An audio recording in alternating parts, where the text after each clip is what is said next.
Everyone. तो आज हम करने वाले हैं कन्वर्जन्स को थोड़ा आगे बढ़ाएंगे। और कन्वर्जन्स ना बेटा बहुत ज़्यादा आसान है।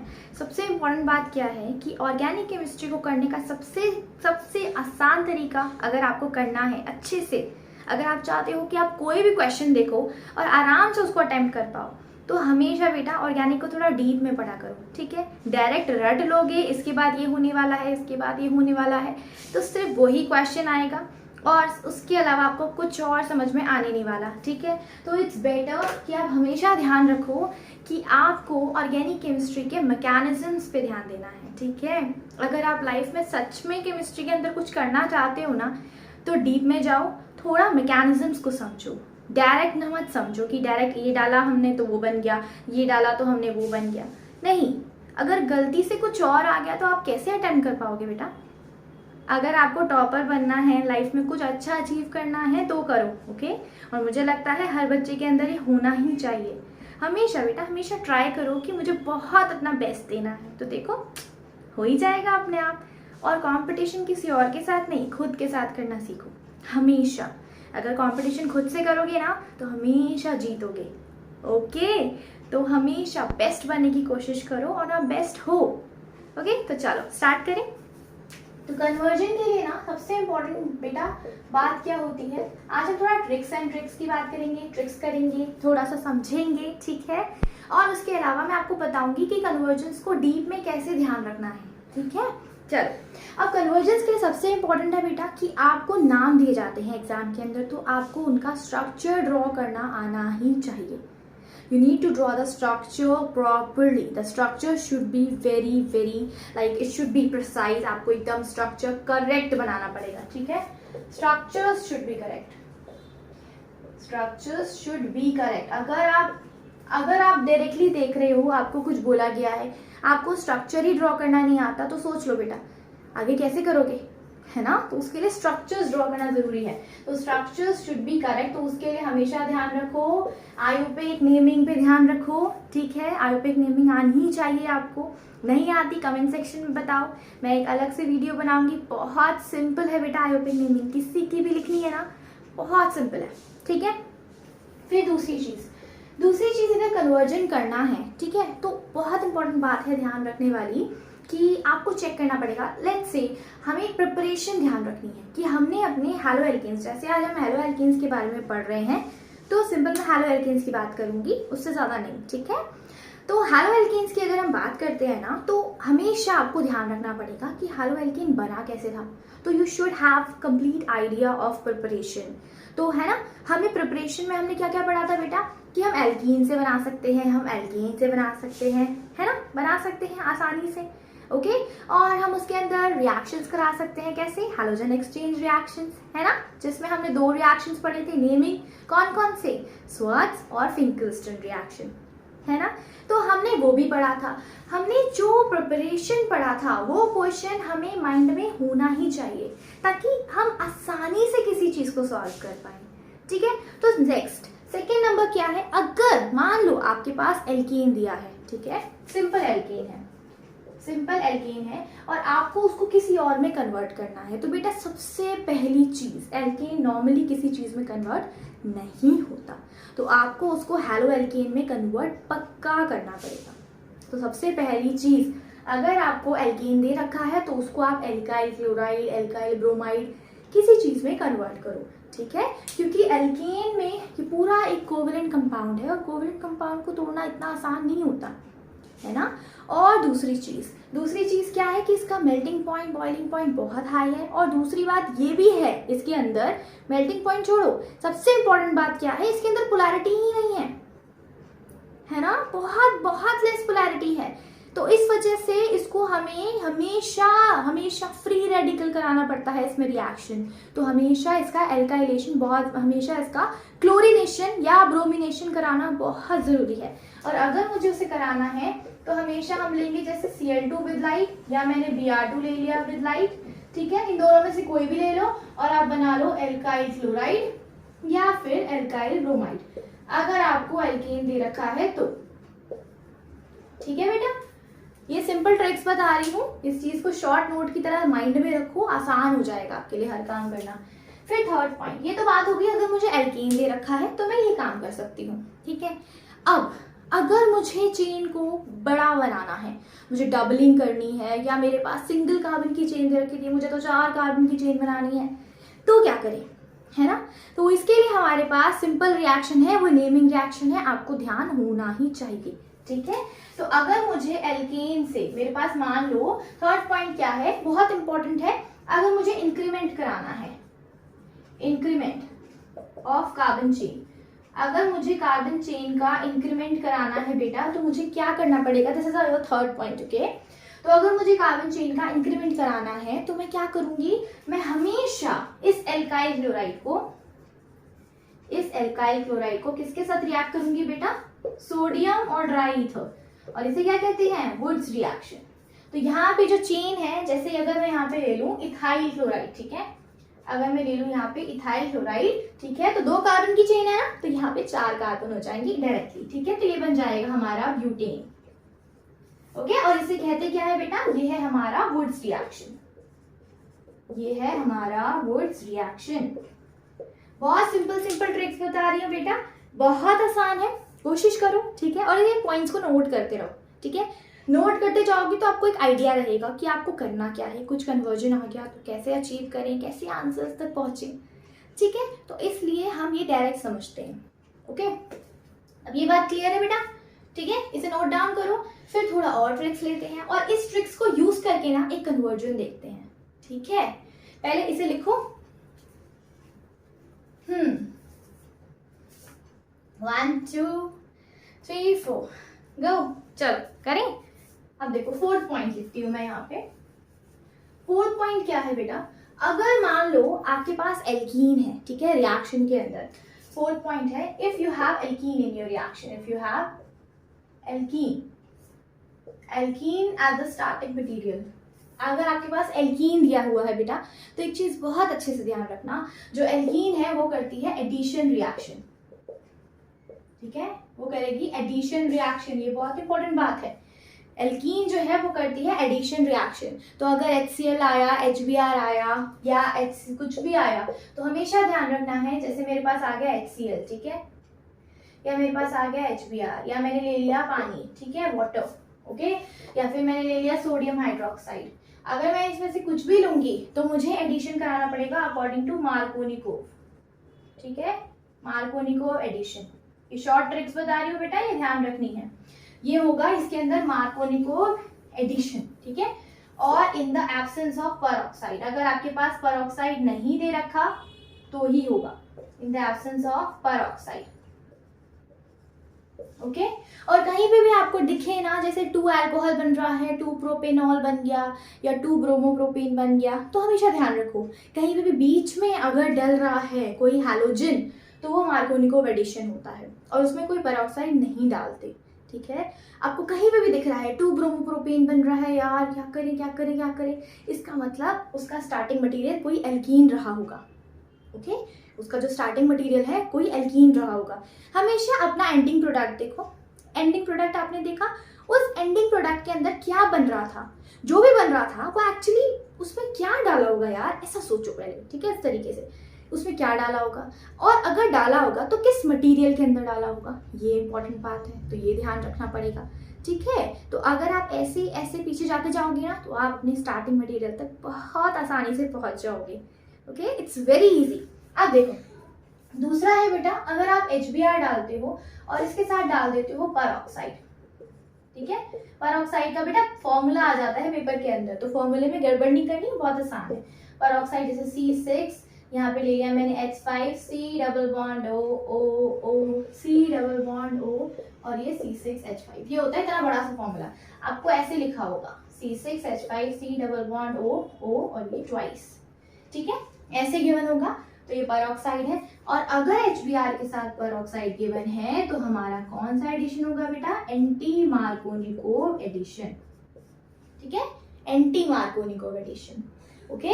तो कभी भी दिखे फर्स्ट पोजीशन पे यार ब्रोमीन लग रहा है, या फर्स्ट पोजीशन पे साइनाइड लग रहा है, तो इसका मतलब है एंटी मार्कोनिकोव एडिशन हुआ होगा।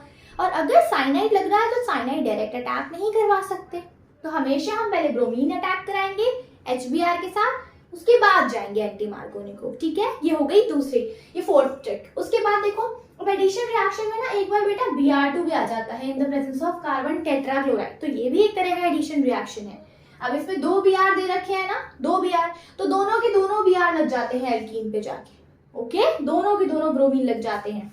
तो ये 3 तरह के रिएक्शन आपको देखने को मिलेंगे अगर आपके पास स्टार्टिंग मटेरियल एल्कीन है। समझ जाओ, एल्कीन है स्टार्टिंग मटेरियल, तो ये सब मिलने वाला है। ओके, ये शॉर्ट ट्रिक्स ध्यान रखोगे ना तो बहुत आसान हो जाएगा कन्वर्जन करना, कभी नहीं भूलोगे, एकदम चुटकी बजा के कन्वर्जन आपके हाथ में। ठीक है, तो चलो, ये समझ में आया अच्छे से। किसी ने मेरी वीडियोस नहीं देखी हैं तो आप इन सब को देख सकते हो, पूरी प्लेलिस्ट बना रखी है मैंने हैलो एल्कीन और हैलो एलीन्स की, जाओ देखो, बहुत इजी वे में समझाया है। अच्छा लगेगा तो जरूर जरूर शेयर करो अपने फ्रेंड्स के साथ, सबकी हेल्प हो जाएगी। ठीक है, तो चलो अब इसका स्क्रीनशॉट ले लो बेटा। डन, चलो अब देखो, अब मान लो मेरे पास, अगर मेरे पास कोई दे रखा है, लेट्स से कोई हैलो एल्कीन है। ठीक है, तो हैलो एल्कीन अगर मुझे कोई दे रखा है और मुझे मेरा एंड प्रोडक्ट जो हो वो बोले कि एल्कीन बना दो भाई, एल्कीन बना दो या फिर एल्काइन बना दो। ठीक है, अगर मैं हैलो एल्कीन से एल्कीन या एल्काइन बनाना चाहती हूँ बेटा, तो मैं दो चीजें आराम से डाल सकती हूँ, बहुत आसान है। एक तो मैं डालूंगी अल्कोहलिक KOH, ठीक है, उससे भी मुझे एल्कीन मिल जाएगा। लेकिन अगर मैं चाहती हूँ कि डायरेक्ट एल्काइन मिल जाए ना, डायरेक्ट एल्काइन, तो यहाँ से हैलो एल्कीन से तो डायरेक्ट एल्काइन मिलेगा नहीं। ठीक है, एल्काइन अगर चाहिए आपको तो आपके पास पता है क्या होना चाहिए कि आपको इस हैलो एल्कीन के अंदर क्या डालना पड़ेगा। पहले तो इसी अल्कोहलिक KOH को, पहले हम एक रिएक्शन देखेंगे बेटा उसका, डोंट वरी, बहुत आसान है। ठीक है, देखेंगे तब अच्छे से समझ में आएगा। तो एल्कीन या एल्काइन मतलब C डबल बॉन्ड C या C ट्रिपल बॉन्ड C चाहिए आपको, तो ये एलिमिनेशन रिएक्शन है। क्या है ये बेटा? Elimination reaction. ठीक है, ये है आपकी ट्रिक नंबर 5। ये होते हैं एलिमिनेशन रिएक्शन। और अगर आपको एलिमिनेशन रिएक्शन कराना है तो उसके लिए कोई बेस डालना पड़ेगा। तो अल्कोहलिक KOH एक बेस की तरह काम करता है बेटा। ठीक है, एक बेस की तरह काम करता है।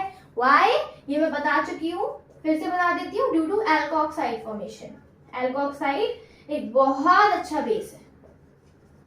ठीक है, ये रीजन पूछा जाता है बेटा, ध्यान होना चाहिए। अब दूसरा क्या है, हम इसमें डाल सकते हैं sodium amide in the presence of liquid ammonia. ये बहुत स्ट्रॉन्ग बेस है बेटा, आपको ऑलरेडी पता होगा कि जो अमोनिया होता है ना, वो एक बहुत अच्छा बेस होता है, पता है?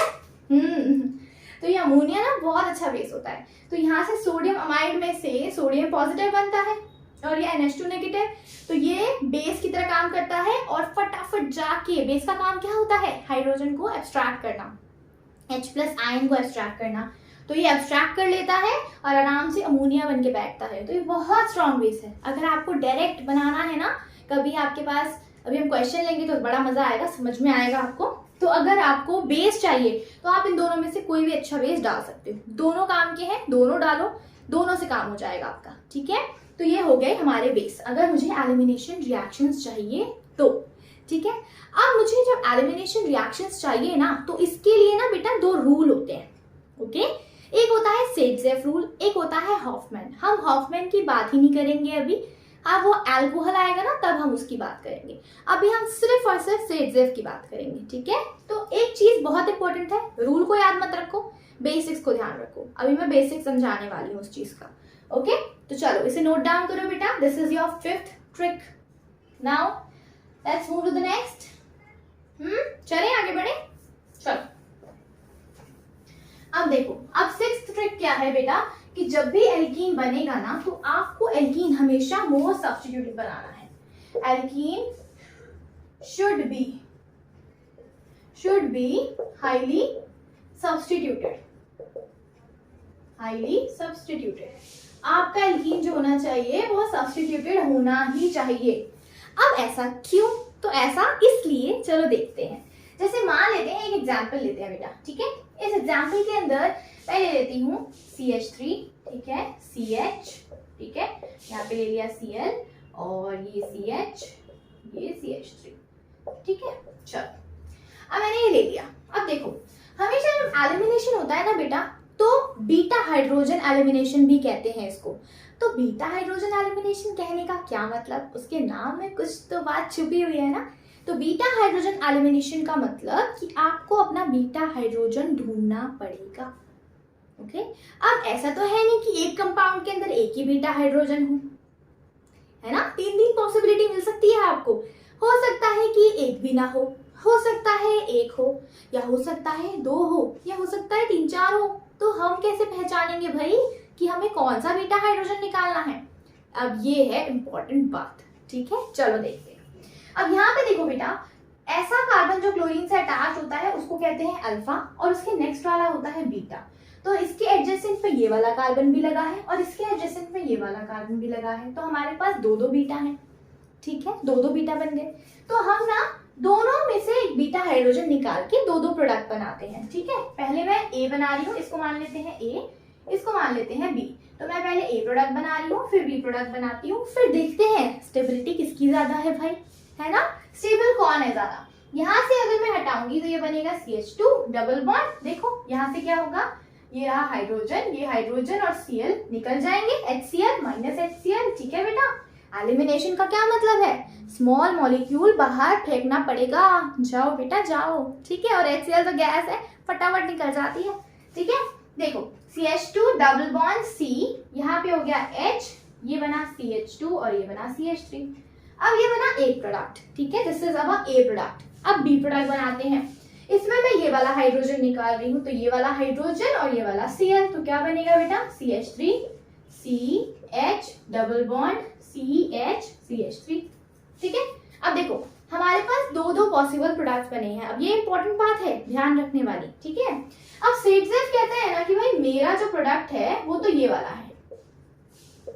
जो सेडजेफ है हमारा वो कहता है कि ये मेरा प्रोडक्ट है। अब उसने ऐसा क्यों कहा भाई, वो होता कौन है ऐसे प्रोडक्ट बनाने वाला, है ना। तो हमें पहले लॉजिक पता होना चाहिए उसका, ताकि कोई बड़ा सा क्वेश्चन आ गया तो हम इस रूल को कहाँ तक यूज करेंगे, है ना। तो रूल्स के पीछे नहीं भागना, रूल्स कब बना, किस वजह से बना, इसने क्या देखा कि वो रूल बना दिया, उस चीज पे ध्यान देंगे, ठीक है। तो उस चीज पे ध्यान देना बहुत जरूरी है। चलो अभी देखते हैं। यहाँ पे ना बेटा एक चीज बहुत अच्छी है कि आपको हमेशा देखना होता है कि कोई भी चीज स्टेबल कब होती है। कोई भी चीज, चाहे आपका कार्बोकेटायन हो, कार्बा एनाइन हो, फ्री रेडिकल हो, एल्कीन हो, तो आपको चेक करना है क्या उसके अंदर रेजोनेंस है। तो रेजोनेंस के लिए तो बेटा लोन पेयर, केटायन, एनाइन ऐसा कुछ चाहिए होता है। यहाँ पे तो ऐसा कुछ नहीं है। दूसरी कंडीशन होती है, आपको चेक करनी होती है हाइपर कॉन्जुगेशन, ठीक है, हाइपर कॉन्जुगेशन। अब देखो यहाँ पे इसका लॉजिक आने वाला है हाइपर कॉन्जुगेशन का। अगर किसी भी कंपाउंड के अंदर जितनी ज्यादा हाइपर कॉन्जुगेशन होती है पॉसिबल, उतने ही ज्यादा वो स्टेबिलिटी गेन करता है, ठीक है, उतनी ही ज्यादा स्टेबिलिटी। तो हाइपर कॉन्जुगेशन का मतलब है आपको अपने अल्फा हाइड्रोजन ढूंढने हैं। अब मैं आपको सिखाती हूँ अल्फा हाइड्रोजन होते क्या है। आपको सिर्फ अपने एल्कीन के अंदर जब MCQ आ गया अगर, तो कौन करेगा इतना बड़ा क्वेश्चन, हम क्या करेंगे सीधा अपने एल्कीन को देखेंगे, ठीक है, थोड़ा आइडिया लगाएंगे, यहाँ से भी जा सकता है, यहाँ से भी जा सकता है हाइड्रोजन। उसके बाद सोचेंगे यार अगर बीटा हाइड्रोजन इधर से भी जा सकता है, उधर से भी जा सकता है, तो डबल बॉन्ड बीच में बनेगा या कॉर्नर पे बनेगा। तो बस हमें इतना ही देखना है और फिर अल्फा हाइड्रोजन को काउंट करना है। ओके चलो देखते हैं। अल्फा हाइड्रोजन को काउंट करो, बहुत आसान है। अब बेटा जिस कार्बन पे डबल बॉन्ड है उसका नेक्स्ट कार्बन अल्फा होगा, ठीक है। जिस कार्बन पे डबल बॉन्ड है उसका नेक्स्ट कार्बन होगा अल्फा। याद रखना, जिस कार्बन पे डबल बॉन्ड उसका next carbon alpha. The alpha carbon will be next to double bonded carbon, double bonded carbon, ठीक है। इस पॉइंट को नोट डाउन करके नोट डाल दो इसे, ठीक है, ये इंपॉर्टेंट पॉइंट है। Alpha carbon is actually next to the double bonded carbon. तो देखो यहाँ पे ये जो है डबल बॉन्डेड कार्बन है, इसके नेक्स्ट में ये अल्फा है, इसके पास तो कोई अल्फा है ही नहीं, है ना, कोई कार्बन नहीं है। अल्फा कार्बन के ऊपर ही तो हाइड्रोजन होंगे ना बेटा, कार्बन के ऊपर ही हाइड्रोजन होंगे। तो आपको alpha carbon to alpha hydrogen तक पहुंचना है, ठीक है, आपको अल्फा कार्बन के अल्फा हाइड्रोजन तक पहुंचना है। अब ध्यान से देखो यहाँ पे अल्फा पे कितने हाइड्रोजन लगे हैं बेटा, 2।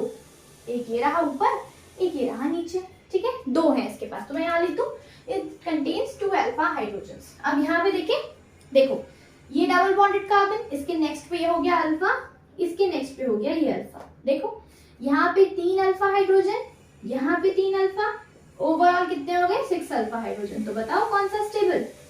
ऑफ कोर्स जिसके पास ज्यादा अल्फा हाइड्रोजन वो ज्यादा स्टेबल। इसी को कहते हैं सेडजेफ रूल। समझ में आया? ओके, तो ये बहुत सिंपल है बेटा पहचानना, बहुत सिंपल। इसीलिए सेडजेफ ने कहा था double bonded carbon is always the stable alkene when it is highly substituted और it is more substituted. Substituted मतलब जितने ज्यादा मिथाइल होंगे उतना ज्यादा वो स्टेबल होगा। ओके, क्यों? क्योंकि हाइपर कॉन्जुगेशन मिल रही है उसको, और हाइपर कॉन्जुगेशन से कोई भी केमिकल कंपाउंड बहुत स्टेबिलिटी गेन करता है। Okay, I hope you got it, this is very easy to understand. Okay, चलो इसे नोट डाउन करो बेटा, 1 2, ओके डन। चलो अब करते हैं आगे। अब ये तो हो गई हमारी ट्रिक्स की बातें, ठीक है। अब ट्रिक्स हो गई हमारी, अब चलो कन्वर्जन करते हैं, थोड़ा समझते हैं, ठीक है।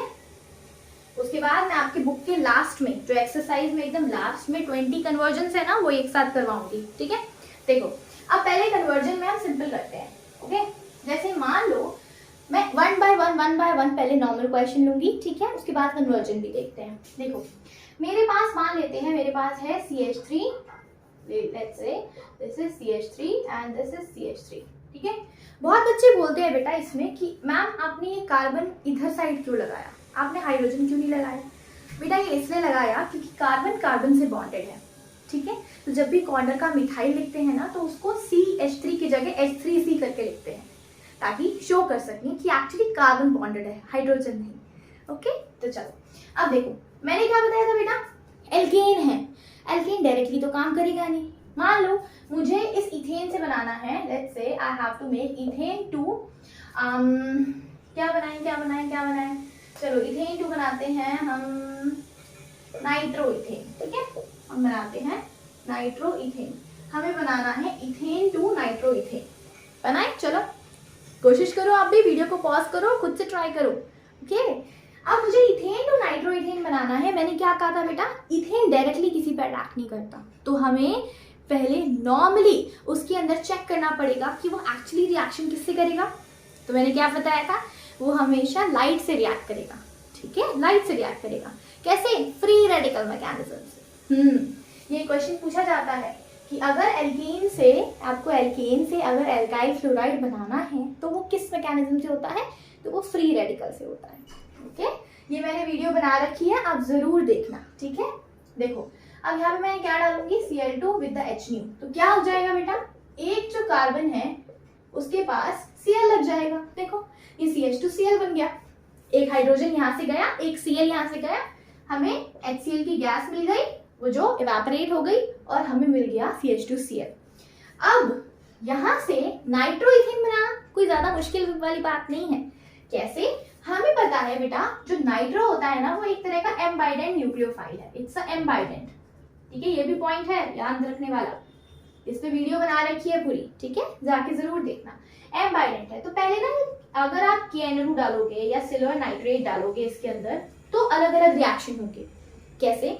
अगर मैं इस पोटेशियम नाइट्रेट को देखती हूँ ना बेटा, पोटेशियम नाइट्रेट ऐसे बॉन्डेड होता है, ठीक है, ऐसे होता है KON डबल बॉन्ड O, ऐसे बॉन्डेड होता है, ठीक है। नाइट्रो हमेशा ऑक्सीजन से बॉन्डेड होता है और यहाँ पे भी ऐसे ही होगा, AgON double bond O। Clear? अब देखो यहाँ पे जो पोटेशियम नाइट्रेट है, nitrate it's a huge size and potassium is very small, तो ये एक तरह का आयनिक कंपाउंड है। आयनिक कंपाउंड कब बनते हैं बेटा? जब साइज में काफी डिफरेंस होता है, इलेक्ट्रोनेगेटिविटी में काफी डिफरेंस होता है, तो वहां पे आयनिक कंपाउंड फॉर्म होते हैं। और ये एक तरह का कोवेलेंट है, इनके साइज में ज्यादा डिफरेंस नहीं है, तो ये एक तरह का कोवेलेंट कंपाउंड है। यहाँ पे देखो क्या होगा, अगर ये आयनिक है तो नॉर्मली पोटेशियम इसको इलेक्ट्रॉन्स देगा और हमें क्या मिलेगा, O डबल बॉन्ड NO, ठीक है।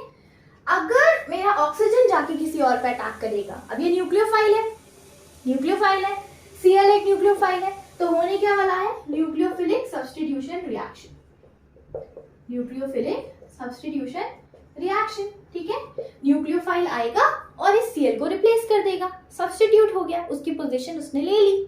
ओके, तो यहाँ पे क्या होगा, अगर मैंने पोटेशियम नाइट्रेट डाल दिया तो उस कंडीशन में क्या होगा, ऑक्सीजन जाके अटैक करेगा, और अगर ऑक्सीजन जाके अटैक करेगा तो नाइट्राइट बनेगा, नाइट्रो नहीं बनेगा, हमें नाइट्रेट नहीं मिलेगा। ये जो नाइट्रो इथेन है, नाइट्रेट हमें नहीं मिलेगा, हमें मिलेगा नाइट्राइट। तो ये तो गलत हो गया, हम पोटेशियम नाइट्रेट नहीं डाल सकते, तो हम डालेंगे सिल्वर नाइट्रेट। अब इसमें क्या है बेटा, इसमें ये ऑक्सीजन के साथ बॉन्ड तोड़ेगा नहीं, क्यों, क्योंकि ये कोवेलेंट है, शेयरिंग हो रही है, इतनी स्ट्रॉन्ग शेयरिंग है कि इस बॉन्ड को ये तोड़ने ही नहीं देगा। अगर ये क्लीव करने नहीं देगा तो ये वाला नाइट्रोजन या ये वाला ऑक्सीजन, इन दोनों में से कोई अटैक करेगा। अब मजे की बात, हमेशा दिमाग में आपके क्वेश्चन आना चाहिए कि मैम इस वाले ऑक्सीजन ने अटैक क्यों नहीं किया, इस वाले नाइट्रोजन ने अटैक क्यों किया, नाइट्रो कैसे बन गया भाई। तो यहाँ पे बहुत इंपॉर्टेंट बात है बेटा, नाइट्रोजन और ऑक्सीजन में से कौन आसानी से इलेक्ट्रॉन्स दे सकता है, कौन थोड़ा कम सेल्फिश है, तो वो है आपका नाइट्रोजन, क्योंकि नाइट्रोजन ऑक्सीजन से थोड़ा कम इलेक्ट्रोनेगेटिव है। अगर नाइट्रोजन कम इलेक्ट्रोनेगेटिव है तो वो इलेक्ट्रॉन आसानी से किसी को देगा, ऑक्सीजन नहीं देगा, और फ्लोरीन वो तो बिल्कुल ही नहीं दे। ओके, तो जब आपके पास ऑप्शन है नाइट्रोजन और ऑक्सीजन के बीच में से, तो नाइट्रोजन के लोन पेयर जाएंगे और अटैक करेंगे, इसीलिए यहाँ पे क्या बनेगा, NO2 जाएगा रिएक्शन करने, ठीक है। और हमें क्या मिल जाएगा बेटा, हम डालेंगे इसके अंदर सिल्वर नाइट्रेट AgNO2 और हमें मिल जाएगा CH3 CH2 NO2, ये बन गया हमारे पास नाइट्रो इथेन। देखा कितना आसान था, बस ये पॉइंट को आपको एकदम माइंड में रखना है, एकदम अच्छे से, ठीक है, कि पोटेशियम नाइट्रेट डालोगे आप तो ONO निकलेगा, नाइट्राइट बन जाएगा, नाइट्रो नहीं बनेगा। ओके, चलो अब नोट डाउन करो बेटा इसे, 1 2 3 4 5 6 डन। चलो करते हैं आगे, चलो अब चलो करते हैं नेक्स्ट, इरेज कर दूं। अब देखो बेटा, अब मैं मान लेती हूँ जो मैं आपको समझा रही थी ना कि आपका Br2CCl4 कब यूज होगा या एल्काइन कब बनेगा, अब इसको समझते हैं, ठीक है। मान लेते हैं मेरे पास ना पहले दिया हुआ था alkene CH2 double bond CH2, ठीक है। अब इससे मैं दो तरह के रिएक्शंस कराऊंगी, देखना।